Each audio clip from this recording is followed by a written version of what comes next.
রাজধানীসহ দেশের অধিকাংশ অঞ্চলে বয়ে যাচ্ছে তাপপ্রবাহ। এই অবস্থা আরও দুদিন চলতে পারে। সারা দেশে তাপপ্রবাহের সবশেষ খবর জানাতে রাজধানীর আগারগাঁও থেকে মাঝার ইমন, বরিশাল এবং মেহেরপুর থেকে যুক্ত হচ্ছেন ফেরদৌস সোহাগ এবং মুজাহিদ মুন্না। শুরুতে যাচ্ছি ইমন আপনার কাছে। ইমন, আমরা একটি প্রতিবেদন দেখছিলাম এবং সেখানে বলা হচ্ছিল যে এই তাপমাত্রা আরও কয়েকদিন থাকতে পারে এবং দুদিনের মধ্যে বৃষ্টিপাত হওয়ার সম্ভাবনা রয়েছে। আপনার কাছে আবহাওয়া অফিস থেকে আর নতুন কি তথ্য আছে, বিস্তারিত বলবেন। আবির, এই যে গত কয়েকদিন ধরে যে তীব্র তাপপ্রবাহ চলছে সেটি আরো কয়েকদিন থাকতে পারে বলে আবহাওয়া অধিদপ্তর থেকে আমাদেরকে জানিয়েছে। কিছুক্ষণ আগের যে আপডেট আমি পেয়েছি সেটি হচ্ছে ঢাকায় এখন এই মুহূর্তে তাপমাত্রা রয়েছে 38.2 ডিগ্রি সেলসিয়াস এবং সর্বোচ্চ তাপমাত্রা রেকর্ড করা হয়েছে চুয়াডাঙ্গায়, সেখানে 42.2 ডিগ্রি সেলসিয়াস তাপমাত্রা রেকর্ড করা হয়েছে। আরেকটি বিষয় যেটি যে বৃষ্টির কথা যেটি বলছিলেন, বৃষ্টির বিষয়টি হচ্ছে ময়মনসিংহ, সিলেট অঞ্চলে কিছু অঞ্চলের যে আঞ্চলিক এলাকাগুলো রয়েছে সেখানে বৃষ্টিপাত হচ্ছে। তবে আবহাওয়া অধিদপ্তর যেটি বলছে যে এই সমস্ত বৃষ্টিপাতগুলো আসলে আবহাওয়ার যে তীব্রতা, সূর্যের আলোর যে প্রখরতা, সেটির যে তাপ সেটি আসলে কমাতে পারবে না। সব মিলিয়ে বলা যায় যে রাজধানীতে এখন 38.2 ডিগ্রি তাপমাত্রা রয়েছে। আবহাওয়া অধিদপ্তর যেটি বলছে যে গত কয়েকদিন ধরে যে আবহাওয়ার যে তীব্রতা ছিল, সূর্যের আলোর যে প্রখরতা ছিল, সেটি কিছুটা কম অনুভূত হচ্ছে আজকে, যেহেতু বাতাসের পরিমাণটা প্রচুর রয়েছে আর যেহেতু সর্বোচ্চ তাপমাত্রা রয়েছে এখন চুয়াডাঙ্গায় 42.2 ডিগ্রি সেলসিয়াস। আবহাওয়া অধিদপ্তর যেটি বলছে যে তারা যেটি বলে থাকে 40 এর উপরে যদি আবহাওয়ার তাপমাত্রা উঠে যায় তাহলে তারা অতি তাপপ্রবাহ হিসেবে চিহ্নিত করে। সেই হিসেবে দেশের যে চুয়াডাঙ্গা সহ রাজশাহী যে বিভাগটি রয়েছে সেই বিভাগের বিভিন্ন অঞ্চলে যে তাপমাত্রা রয়েছে 40 ডিগ্রির উপরে রয়েছে, সেক্ষেত্রে ওই অঞ্চলটিতে তীব্র তাপপ্রবাহ চলছে বলে তারা যেটি জানিয়েছে। আর রাজধানী সহ দেশের দক্ষিণাঞ্চল এবং উত্তর পূর্বাঞ্চলের যেই তাপমাত্রা রয়েছে সেটিও 40 ডিগ্রির কাছাকাছি রয়েছে। তবে আবহাওয়া অধিদপ্তর থেকে যেটি বলছে যে বৃষ্টিপাতের যে বিষয়টি সেটি তারা স্পষ্ট করে এখনো বলতে পারেনি, যে আবহাওয়ার যেই তীব্রতা সেই তীব্রতা কমানোর জন্য যেমন বৃষ্টিপাত হওয়ার যে বিষয়টি সেটি আবহাওয়া অধিদপ্তর থেকে এখন পর্যন্ত বিস্তারিতভাবে তারা বলতে পারেনি। তবে তারা আশা প্রকাশ করছে যে দু একদিন পরে বৃষ্টিপাতের একটি সম্ভাবনা তৈরি হতে পারে।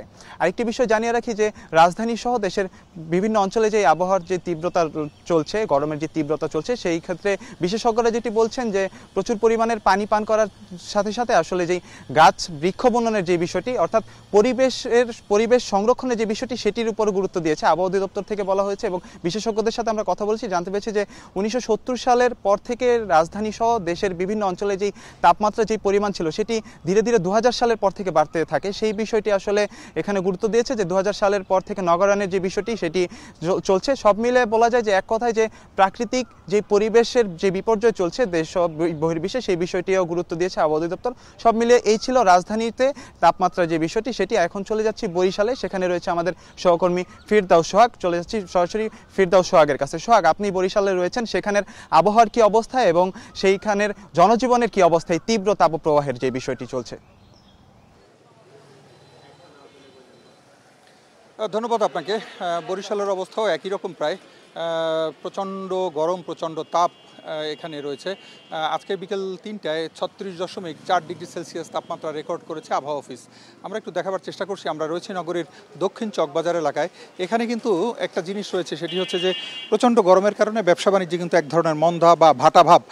আমরা কথা বলেছিলাম এখানকার ব্যবসায়ীদের সাথে, তারা যেটি বলেছেন বেচা কিনা যারা করবে, যাদের সঙ্গে করবে আসলে তারা কিন্তু অনুপস্থিত, যে কারণে ব্যবসায় মন্দা। আসলে আগে সুস্থ থাকতে হবে, বাঁচতে হবে। এই কারণে যারা কেনাকাটা করবেন তারা কিন্তু ঘর থেকে অনেকেই বের হচ্ছেন না জরুরি প্রয়োজন ছাড়া। খুব বেশি জরুরি প্রয়োজন হলে তখনই কিন্তু তারা কেনাকাটা করতে বের হন। আর সাধারণত সন্ধ্যার পর ব্যবসা বাণিজ্য যতটুকু চলে তা সন্ধ্যার পর, কিন্তু দিনের বেলা কিন্তু ব্যবসা বাণিজ্য তুলনামূলক একেবারেই কমে গেছে। আর সে কারণে কিন্তু আজকের এই পরিস্থিতি তৈরি হয়েছে।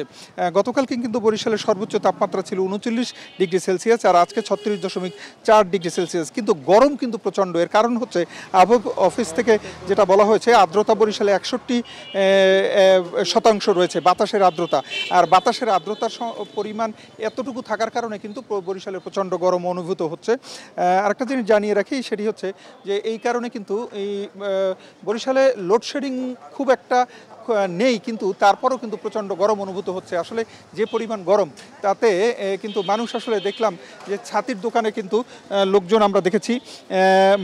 আরেকটা জিনিস বলি যে আমরা বর্তমানের যে পরিস্থিতি রয়েছে সেই পরিস্থিতিতে আসলে মানুষ কিন্তু অসহায় হয়ে পড়েছে এবং এই অবস্থা কতদিন চলবে এটা সুনির্দিষ্টভাবে আসলে কেউ বলতে পারছে না। আমরা এখন যাব মেহেরপুরে, সেখান থেকে জানাবেন আমাদের সহকর্মী মুজাহিদ।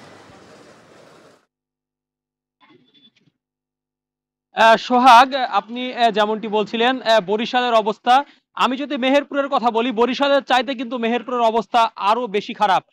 আপনাকে আমি জানিয়ে রাখি, টানা 2 সপ্তাহ ধরে, 2 সপ্তাহের বেশি সময় ধরে মেহেরপুরে চলমান যে তাপপ্রবাহ চলছে, তার রেশ কিন্তু একদম এখন রুট পর্যায়ে কিন্তু চলে গেছে। বিশেষ করে এর ফলে সকল শ্রেণী পেশার মানুষ কিন্তু ভোগান্তিতে পড়ে যাচ্ছে। আমি যদি আপনাকে আরো একটু জানিয়ে রাখি, টানা 4 দিন মেহেরপুরে দেশের সর্বোচ্চ তাপমাত্রা রেকর্ড করা হয়েছিল। শুধুমাত্র গতকালকে সর্বোচ্চ তাপমাত্রা ছিল যশোরে, কিন্তু মেহেরপুরের তাপমাত্রা ছিল 42.4 ডিগ্রি সেলসিয়াস।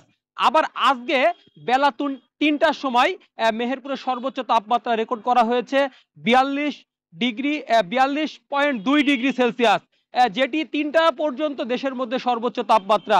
এর ফলে যে সাধারণ মানুষের ভোগান্তি কিন্তু বেড়ে যাচ্ছে।